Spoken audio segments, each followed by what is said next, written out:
Un grand bonjour, mesdames et messieurs. C'est avec une grande joie de présenter cette émission. Mon nom est David Soares et je viens introduire le spectacle de la foi. Le spectacle de la foi est une émission qui vient en ce lieu dire comment une personne peut transformer sa vie. Vous pouvez changer votre vie avec des attitudes. Vous pouvez changer votre vie par les études. Vous pouvez changer votre vie en ne faisant rien.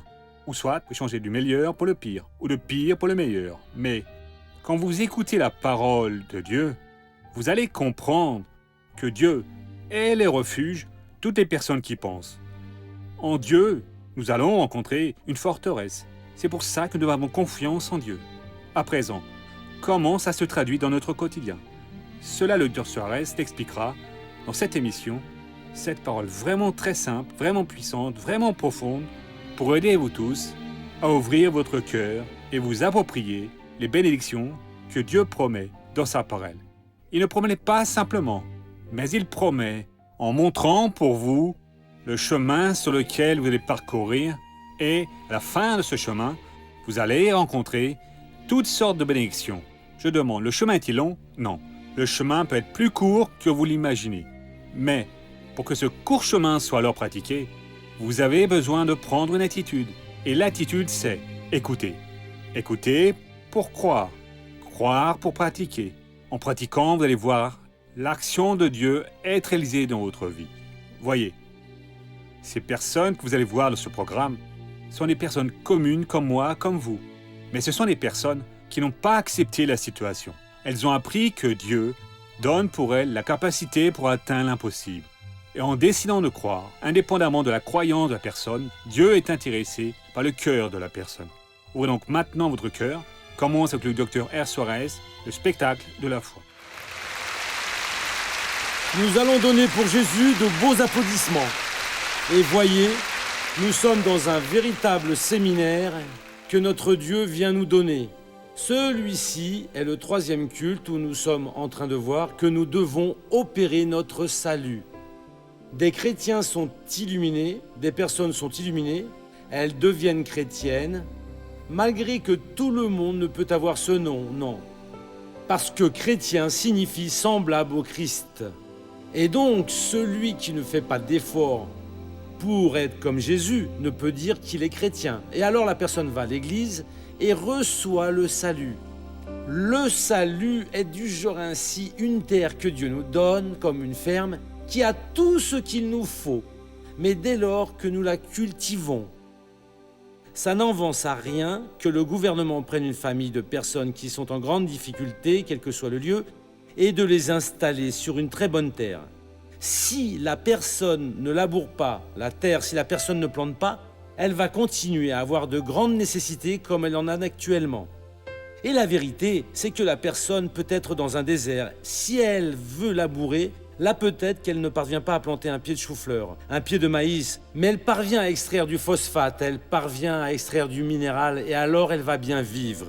À présent, l'évangile, c'est cette terre. Et cette terre a besoin d'être cultivée. Le salut a besoin d'être opéré. Si l'on reste les bras croisés, non, le jour que Dieu le veut, il va me bénir parce que je suis à lui. Elle va passer par la vie sans ressources.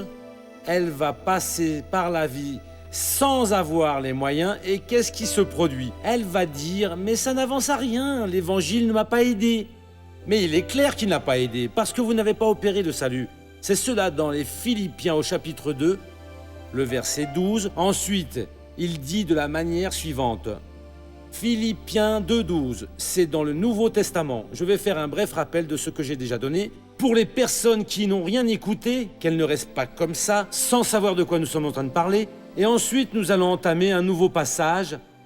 On dit de la manière suivante. Ainsi, mes bien-aimés, comme vous avez toujours obéi, non pas seulement en fonction de ma présence, mais d'autant plus maintenant en mon absence. Mettez en œuvre votre salut avec crainte et tremblement. Et donc nous avons vu ici que Paul faisait des louanges pour les Philippiens parce que quand il était présent, ceux-ci étaient pratiquants de la parole. Mais après que Paul soit parti, ils ont continué à obéir. Mais il était en train de faire quelque chose seulement ainsi sur le plan religieux. Et Paul a dit, comme vous avez toujours obéi, non pas en seulement en fonction de ma présence, mais d'autant plus maintenant en mon absence, mettez en œuvre votre salut. Mon frère, ça va peu vous avancer que vous sachiez par cœur et de mémoire qu'Ésaïe 53, 4 et 5 déclare « En fait, ce sont nos souffrances qu'il a portées, c'est de nos douleurs qu'il s'était chargé, et nous ne pensions atteindre un fléau frappé par Dieu et affligé. Or il était transpercé à cause de nos transgressions, écrasé à cause de nos fautes.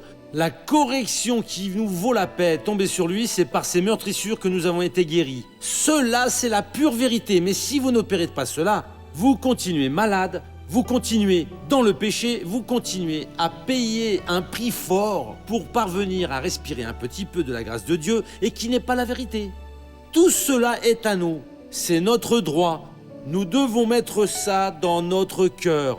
Notre esprit est en train d'être envahi par des sales pensées, pleines de péchés. Je ne vais pas accepter cela parce que mes péchés, Jésus les a déjà pris. J'ai déjà été guéri de cette infirmité. Notre corps est sous le coup d'attaques de maladie, d'infirmité. Je n'accepte pas cela parce que mes infirmités et douleurs, Jésus les a déjà supportées. Par ses blessures et par ses meurtrissures, j'ai été guéri. Et d'autres parties de la Bible vont alors s'emboîter.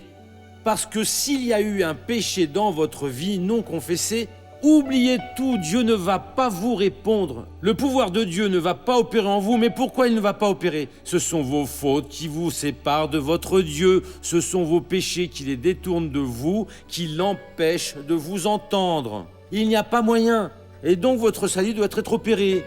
Quelquefois, c'est en allant à la bataille, vous prenant l'initiative, vous à l'offensive. D'autres fois, c'est en fermant les brèches, retirant des saletés, en jetant dehors. Vous voyez ce qu'il y a, ce qui est mauvais dans votre vie, ce que Dieu vous a révélé, parce que Dieu vous parle. Quand vous commettez quelque chose de mauvais, vient cette douleur à la conscience. Votre âme devient triste.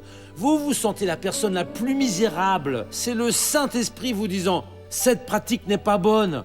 Quand vous faites une chose de bien, vous sentez de la joie, vous sentez un grand bonheur. C'est cela même que vous devez faire. Et donc Paul est en train de dire, vous devez opérer le salut pour vous.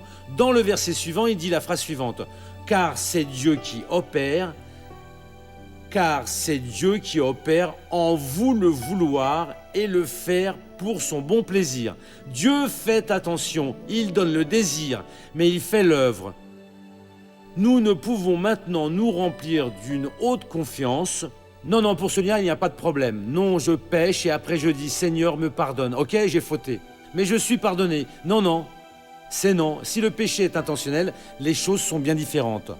La personne qui est pardonnée, elle reçoit la grande joie du salut. Elle retrouve cette paix, et si la personne le fait intentionnellement, jouant avec Dieu, elle ne sera pas pardonnée. Non, je vais à tel endroit parce que je vais faire ceci, je vais consulter Dieu. Et nous voyons ici que Paul et Jacques ont dit cela. Jacques a dit, à demain je vais à tel endroit, je vais acheter, je vais vendre, je vais gagner beaucoup d'argent. Non, si Dieu le veut. Et donc nous devons voir le bon vouloir de Dieu. Dieu est prêt à m'ouvrir une porte. Dieu est en train de m'orienter. Il l'est. Et donc j'y vais et je vais recevoir cette bénédiction. Au nom du Seigneur Jésus. Ça, on l'a déjà vu. À présent, la matière neuve, car sinon, on va juste rester à répéter.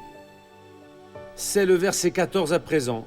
Faites tout sans maugréer ni discuter. Beaucoup de gens perdent cela. Cette personne est en train d'opérer le salut ou elle tente d'opérer. Avec crainte et tremblement, avec du respect pour la parole de Dieu, avec dévouement. Cette personne est à la recherche de la volonté de Dieu, mais elle aime murmurer. Et cela, c'est une des choses qui écœure le plus le Seigneur Dieu. C'est quand le chrétien murmure. Il murmure contre tout. Il murmure contre l'Église, il murmure contre le frère, au sujet des vêtements de la sœur, contre la coupe de cheveux de ce frère, je ne sais pas quoi encore. Et personne n'a le droit de faire une chose comme ça. C'est parce que je ne suis pas bien accueilli, c'est parce que je possède un visage super blanc, c'est parce que mon visage est plus long, mon visage est rond, c'est parce que mon nez est plus pointu, mon nez est tout aplati, je ne sais quoi encore. Personne ne m'aime à cause de ma couleur, c'est parce que je suis une femme, je suis un homme, c'est parce que mon mari ne vaut rien, si ma femme parle de trop. Vous restez à murmurer, le pasteur est écœurant, ce missionnaire est toujours à appuyer sur la blessure, à mettre le doigt sur la plaie. Mais pourquoi est-ce que vous avez déjà prêché cela? Parce que Dieu a placé cela dans mon cœur. Pourquoi est-ce que je viens prêcher ce message? Parce que j'ai déjà prié et demandé, qu'est-ce que je dois dire à ton peuple? Voyez, je suis avec 2 séries dans la tête. C'est pour en présenter une, c'est l'Apocalypse qui a dit cela. Que vous qui habitez sur la surface de la terre, le diable est descendu jusqu'à vous avec une grande colère. J'ai déjà tout ce qu'il me faut là. Quand Dieu me dira ce sera le moment, je vais la présenter. Il y a une autre série sur le psaume 44 qui est ici dans mon cœur, toute prête à être donnée, mais ce n'est pas cela que j'ai senti dans mon cœur, et donc je vous parle de tout ce que Dieu révèle. Alors la personne pense que ça vient de nous, elle vient murmurer, non mais je voulais pas, je suis venu à l'église pour écouter parler ceci. Mais c'est vous qui commandez Dieu ou vous qui nous commandez? Et donc vous devez arrêter de murmurer et cesser cette dispute. Il y a des gens qui prennent plaisir à provoquer les autres. Ils se sentent bien seulement quand quelqu'un se dispute avec eux, quand ils se mettent en colère, et après ils laissent tout le monde là en se disputant ou en se détruisant. Et ils restent comme ça en riant. C'est ça un esprit malin, mes amis. Il est dit clairement ici, faites toutes les choses, les spirituelles, les matérielles. Comment? Sans murmurer et sans discuter. Mais pourquoi est-ce que je dois faire cela, missionnaire? Le verset 15 dit « Pour être irréprochable et pur, enfant de Dieu sans défaut au milieu d'une génération perverse et dévoyée, dans laquelle vous brillez comme les lumières du monde. » Quelle révélation nous avons ici, mes amis? Nous devons être irréprochables, des personnes qui ne méritent pas de remontrance. Ici, dans le monde, vous faites une chose de travers. Votre chef, il vient en vous et gronde votre mari, votre épouse, parfois votre enfant. « Papa, je n'ai pas aimé cela, ok hein?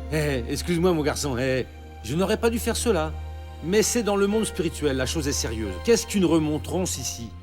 Job, il semblait qu'il était un homme complètement, correct. Mais il avait un défaut dans sa vie, il l'a découvert plus tard. Job avait la croyance que Dieu n'était pas suffisamment fort pour le garder, pour le protéger, si les choses allaient mal tourner pour lui. Et c'est arrivé, il n'est pas devenu qu'une blessure, il a mérité cette remontrance. Le jour où le diable a interrogé Dieu, Dieu a dû alors le livrer. Et vous, qui restez juste à murmurer, vous mettant en colère, provoquant la dispute, participant à des querelles, remplis de murmures, si le diable demande... Jésus a dit, Pierre, Satan a demandé de te passer au crible, comme le blé, vous mettre dans la passoire. J'ai prié pour vous. Ces choses-là se produisent dans l'autre monde, où vous pensez que quand vous mentez, vous faites une mauvaise action. Le monde spirituel ne le sait pas. Il y a une division, celle de l'eau propre, celle de l'eau sale. L'eau propre, c'est Dieu, et l'eau sale, vous savez de qui c'est. Vous avez sali vos mains, vous êtes quoi donc? Compromis avec cette force maligne. Et donc Dieu est en train de dire que nous devons faire ces choses sans murmurer, sans réclamer, malgré que nous sommes déjà en train d'en faire d'autres correctement. Pourquoi? Parce que nous soyons irréprochables, pour que le diable n'ait pas comment demander pour nous toucher, pour que le diable n'ait pas comment attaquer notre vie et avoir le dessus. Si nous n'agissons pas de cette manière, alors le diable va demander, et ensuite, mon frère, peut-être que ça explique pourquoi certains enfants de Dieu sont dans une situation difficile financièrement. Je ne comprends pas, mince, je suis en faillite, je suis endetté, mon mariage est difficile. Pourquoi est-ce que ma santé est anéantie? Pourquoi Dieu n'opère-t-il pas? Missionnaire, il opère à gauche, il opère à droite. Je fais tout ce qu'il faut et je n'arrive pas à voir. Le pire aveugle, comme dit d'ailleurs le dicton, c'est celui qui ne veut pas voir. Dieu est venu dire, examinez-vous, vous êtes une personne qui murmure. Normalement, on pense que tout le monde fait les choses de travers, à part nous-mêmes. On dit que le chimpanzé regarde juste les dernières des autres, vous voyez, et le ciel ne le voit pas. Nous pensons que tout le monde commet des erreurs, nous devons nous examiner. Mince, je suis un murmurant. Je suis une personne qui vit de disputes. Je suis devenu une personne digne de remontrance. La Bible est claire, la malédiction sans cause ne s'accomplit pas. Mon frère, nous devons opérer notre salut. Je vais m'arrêter ici pour aujourd'hui parce que cette parole, c'est ce que Dieu est venu nous dire.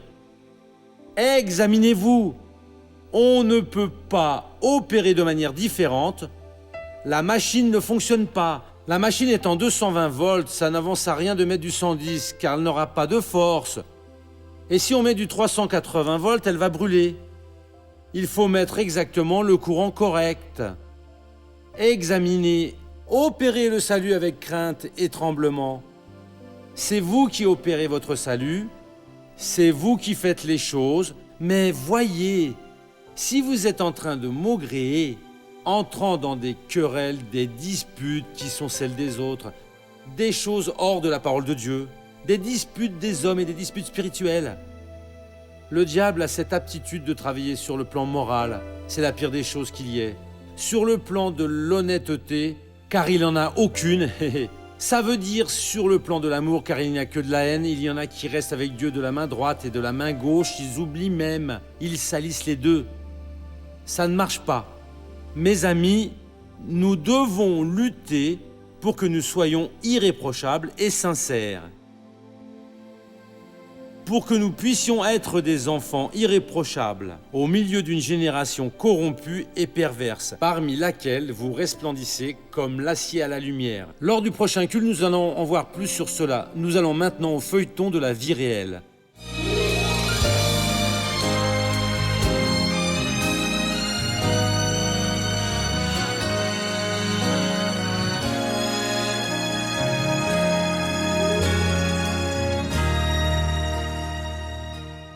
Et très vite, en arrivant au Japon, nous sommes venus avec notre mariage à moitié fragilisé.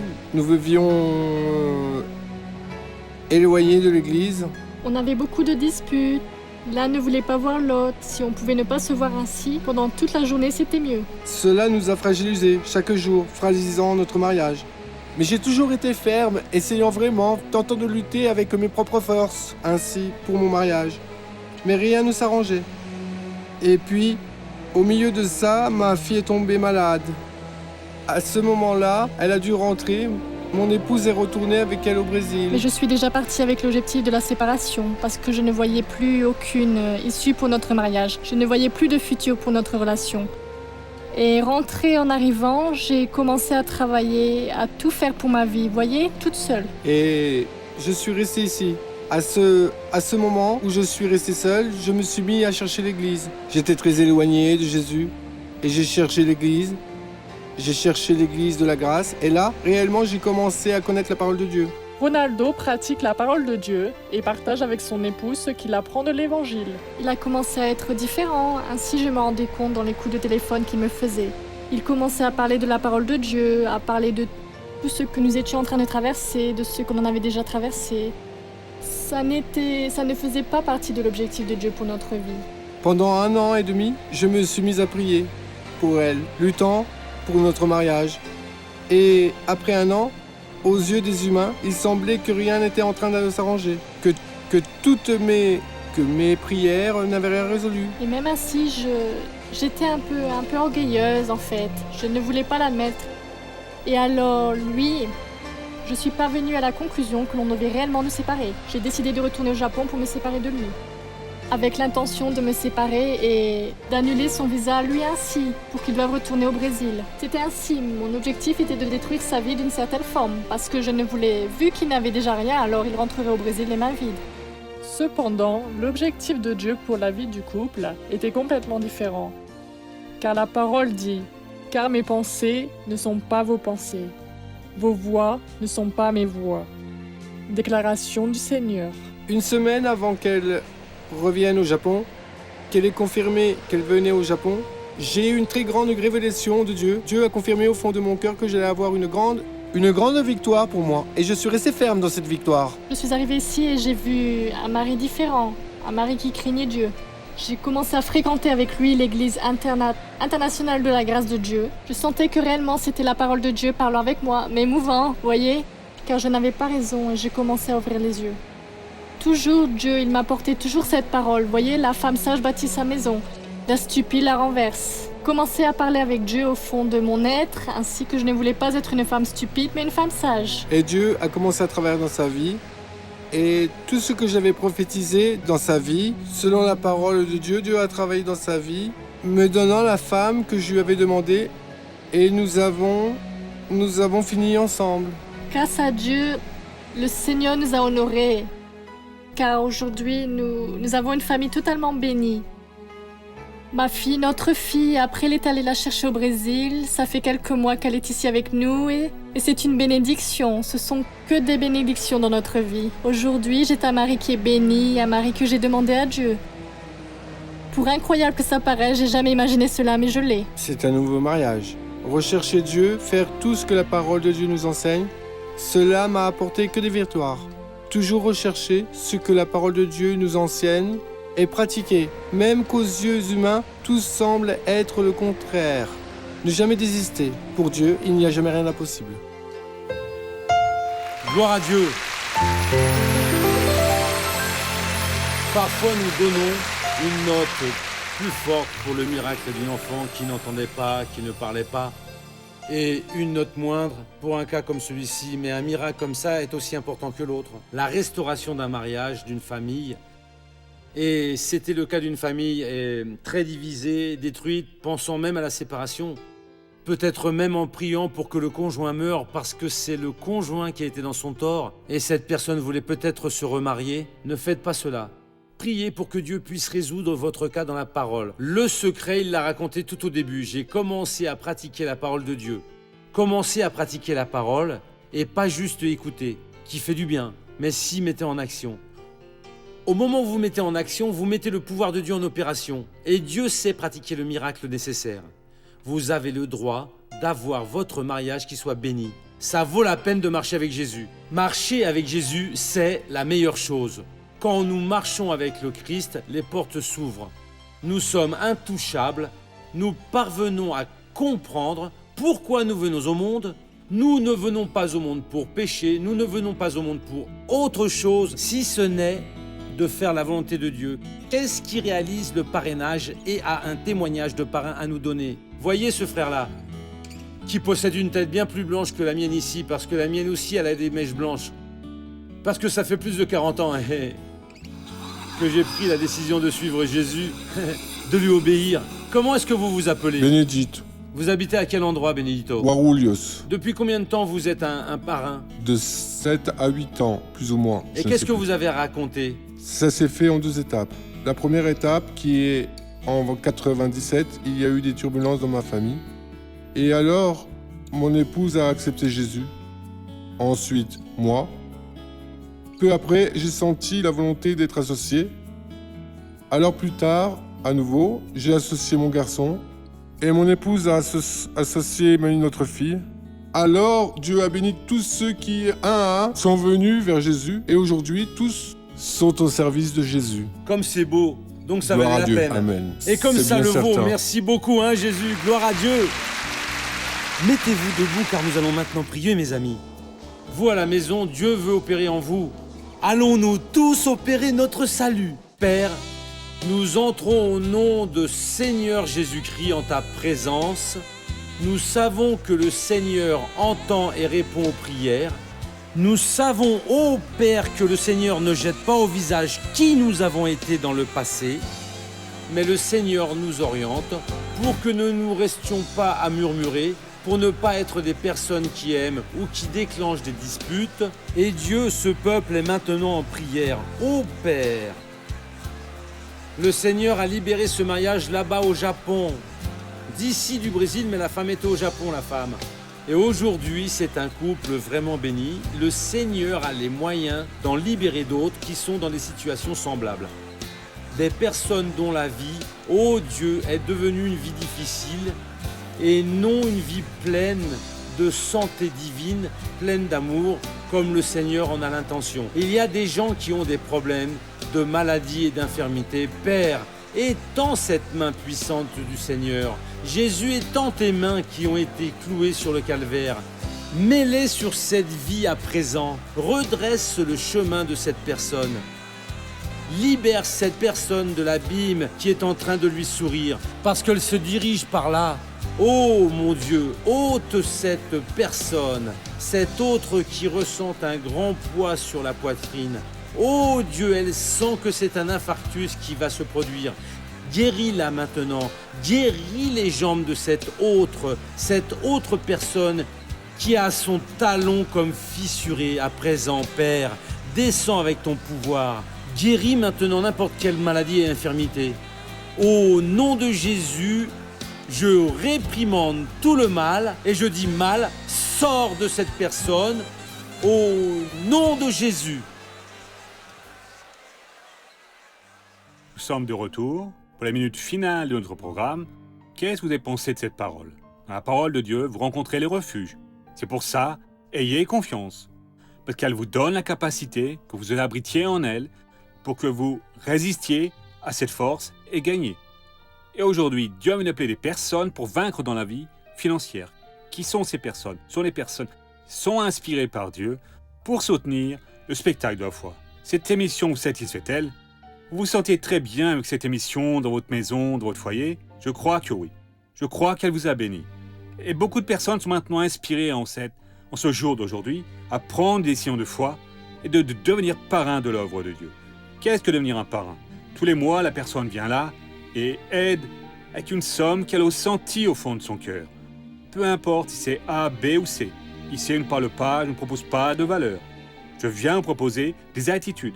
Les personnes vont dire « Non, je vais prendre un engagement avec Dieu. Je veux croire en cet appel qui vient de me lancer. » Et même si vous ne voyez pas de résultats pratiques, même si vous ne vous voyez pas capable, Dieu va vous rendre capable, vous êtes qualifié pour que vous preniez des attitudes de foi et que vous deveniez parrain de l'œuvre de Dieu. Ne laissez pas pour demain ce que vous pouvez faire aujourd'hui. Appelez maintenant à ce numéro qui apparaît sur votre téléviseur et croyez, celui qui vous inspire pour ceci, c'est le même qui vous rend capable de faire pour parcourir ce chemin et atteindre la victoire. Mon invitation pour vous, spectateurs, c'est Dieu a une œuvre grandiose pour votre vie. Ne restez pas dans la routine. Ne restez pas figé de forme statique, mais agissez, soyez dynamique. Prenez une attitude de foi et agissez par la parole de Dieu. Dieu agissant, qui l'en empêchera? S'il vous a inspiré, il va vous donner les capacités pour vous atteindre l'objectif qu'il a. C'est d'accord? Voyez, nous revenons demain à ce même horaire, sur cette même chaîne. Restez tous avec Dieu et à bientôt au nom du Christ.